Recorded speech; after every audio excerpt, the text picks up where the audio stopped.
12 दिसंबर 1950। रजनीकांत का जन्म बेंगलोर में एक मराठी हिंदू परिवार में हुआ था। मराठी शासक शिवाजी के नाम पर उनका नाम शिवाजीराव गायकवाड़ रखा गया। रजनीकांत के पिता रामोजी राव एक पुलिस कांस्टेबल थे जो 1956 में सेवानिवृत्त हुए थे। उनके दो बड़े भाई सत्यनारायण और नागेश्वर और एक बहन अश्वथ हैं। जब रजनीकांत सिर्फ 9 साल के थे तब उनकी मां का निधन हो गया था।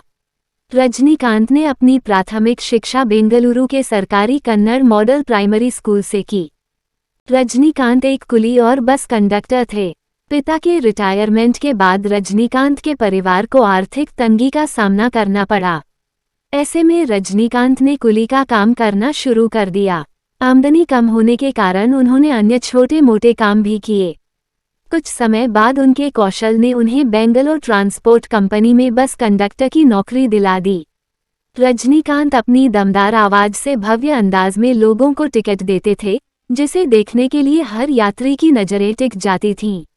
अन्य बस कंडक्टर और ड्राइवर रजनीकांत को बहुत पसंद करते थे।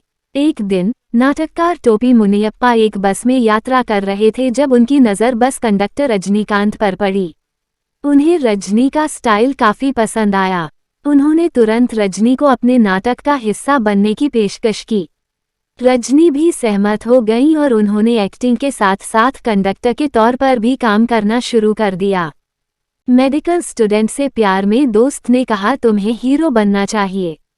बस कंडक्टर के रूप में काम करते समय रजनीकांत की दोस्ती निर्मला से हुई, जो बेंगलोर में मेडिकल की पढ़ाई कर रही थी। कुछ समय बाद दोनों एक दूसरे को पसंद करने लगे और फिर दोनों को प्यार हो गया। एक दिन रजनीकांत ने अपनी गर्लफ्रेंड को नाटक देखने के लिए बुलाया। रजनीकांत की परफॉर्मेंस इतनी दमदार थी कि उनकी गर्लफ्रेंड ने कहा, तुम्हें हीरो बनना चाहिए। रजनीकांत खुद एक्टिंग सीखना चाहते थे, इसलिए एक दिन निर्मला ने मद्रास फिल्म इंस्टीट्यूट में एडमिशन के लिए फॉर्म भर दिया और इस तरह रजनीकांत को एडमिशन मिल गया। जब परिवार ने साथ नहीं दिया तो कंडक्टर दोस्त ने मदद की। रजनीकांत का गरीब परिवार उनके फैसले के खिलाफ था, लेकिन दोस्त और सहकर्मी राज बहादुर की आर्थिक मदद के बाद रजनीकांत ने एडमिशन ले लिया।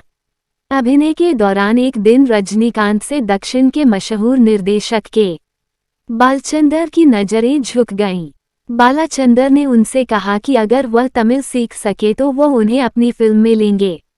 रजनीकांत ने कुछ ही दिनों में तमिल भाषा में महारत हासिल कर ली और उन्हें फिल्म अपूर्व रंगगल 1975 से सम्मानित किया गया। 25 वर्षीय रजनीकांत की फिल्म में अभिनेता कमल हासन और श्रीविद्या के साथ एक साइड भूमिका थी। हालांकि उन्होंने पहली ही फिल्म से अपने कौशल से सभी का ध्यान आकर्षित किया। 13 साल की श्रीदेवी रजनीकांत से भी ज्यादा कमाती थीं।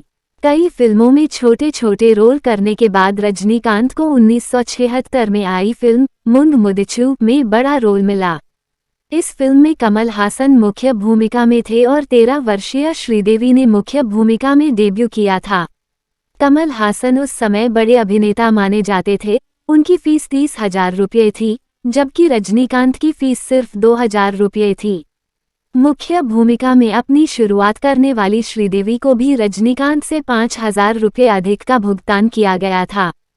फिल्म में रजनीकांत ने स्टाइल से सिगरेट उड़ाई और लोग उनके स्टाइल को कॉपी करने लगे। रजनीकांत को पहली बार 1977 की फिल्म चिलकम्मा चेपिंडी में नायक के रूप में लिया गया था। अपने दमदार अभिनय के लिए रजनीकांत को फिल्मफेयर में सर्वश्रेष्ठ अभिनेता के लिए नामांकित किया गया। जिस साल ने रजनीकांत की जिंदगी बदल दी वो 1978 था, जब उन्हें फिल्म भैरवी में एकल भूमिका के लिए चुना गया। फिल्म की रिलीज के साथ ही रजनीकांत रातों रात स्टार बन गए और सुपरस्टार कहलाए। एक्टिंग छोड़ना चाहते थे रजनीकांत, डिस्ट्रीब्यूटर्स ने कहा अब काम नहीं करेंगे रजनी। 70 के दशक के आखिर में रजनीकांत की कई फिल्में एक के बाद एक फ्लॉप साबित हुईं। फिल्म के फ्लॉप होने से निराश होकर रजनीकांत हमेशा के लिए एक्टिंग छोड़ना चाहते थे। उन्होंने नई फिल्में साइन करना बंद कर दिया, जबकि कुछ वितरकों और निर्देशकों ने कहा कि रजनी अब काम नहीं करेंगे। इसी बीच रजनीकांत को अमिताभ बच्चन की डॉन की तमिल रीमेक फिल्म बिल्ला मिली।